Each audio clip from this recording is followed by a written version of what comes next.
Good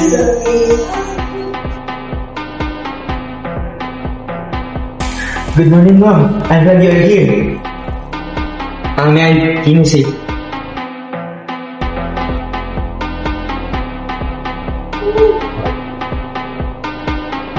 Sorry, I'm late.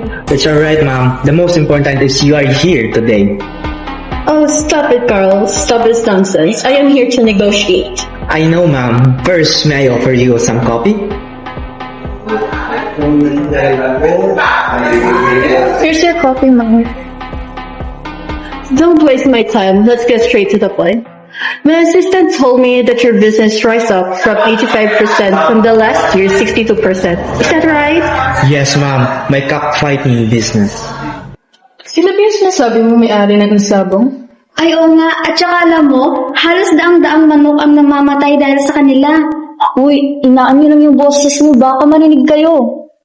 20 million to own the isabong. Mom naman, can you make a little more higher? Alam ko naman mukha kang pera. Sige, I'll make it 23 million. Deal.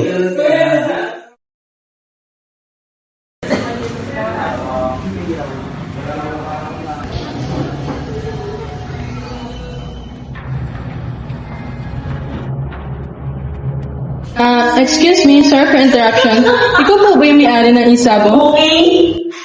Who the heck are you? Do you know this girl? No, Mom. Who are you, miss? Anong kailangan mo? May papakita lang ako kay ma'am. Wala ng pagpapatrolya ang Philippine Coast Guard sa Taal Lake dahil sa impormasyong tungkol nakakaliwan ang dating ng mga sindikero ang nawawala.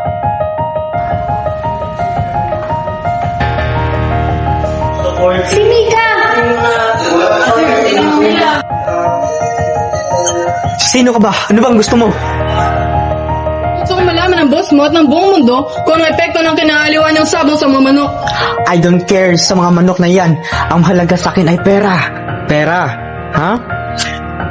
At saka, wala akong nilalabag na batas dahil mayroon akong permit niyan. Oo, may permit ka nga. Isan mo kaya tinatapon ng bangkay na mga nawawalang sabongero? Sa Taal ba? What are you talking about? Ito oh. Huwag masisisid sa Taal Lake, pero ang sigurado. Ano, wala ka masabi no? Ash! Dalhin mo to sa boss niya at ipakita mo. Ma'am, tignan niyo po ito.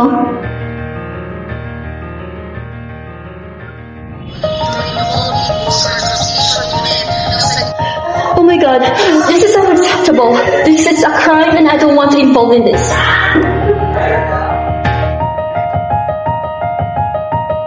Carl, our deal is out. I've seen enough and I'll make sure you will rot in jail. I just realized that there are no benefits in cockfighting. It can only bring addiction. Yes, it can be an entertainment to some, but this practice was unethical. This can not only kill hundreds but thousands of chicken. And if people will become addicted in cockfighting, they will spend all their money in this useless gambling. Yes, maliw ka nga sa sugal, but hindi mo alam, you're just trying your life. Kung tandaan mo, walang may nananalo sa sugal. Maliw ka nga, pero sa maling paraan. That's enough. I'll make sure you pay for this. Please, Ma'am. Huwag niyo akong isusumbong sa mga polis, Ma'am. Ma'am, please. Huwag isumbong, na dahil sa sabong na yan, nawala ang kuya ko. 3 araw na siyang nawawala.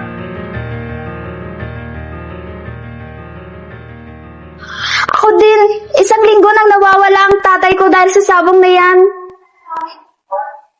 At saka sa amin ibinabagsak ang mga patay na manok ng dahil sa isabong na yan. Halos libo na nga ang mga patay na manok at basta-basta na lang inililibing. Mga wala ba kayong awa? May mga buhay din ang mga yan. Kailangan na talagang totally ban ng sabong dito sa Pilipinas. Dahil malaking epekto nito sa mga manok, lalo na sa mga taong na-addict na dito. Agree kami. Kailangan nang i-ban ang sabong dahil ang mga pamilya namin ay naging biktima rin ng isabong na yan. Nauubusan ng sahod ang tatay ko kakataya dyan. Kahit kailan, hindi yan naging maganda sa lipunan. Kahit anong sugal. Perwisyo lang yan ang sabong. That's enough. Carl, I do not tolerate this kind of action. You made a mistake and you will pay for the consequences. Officer!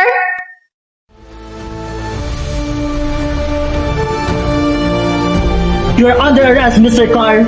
Anything you say will be used against you in the court of law. Matagal ka na namin hinahanap, Carl. Maraming sabongero na wala na dahil sa'yo. Sige na, dalhin nyo na yan.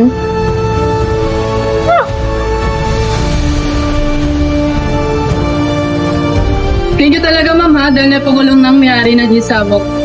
Huwag kayong mag-alala. Wala nang mamamatay na manok at wala na mga sabongero pang mawawala dyan.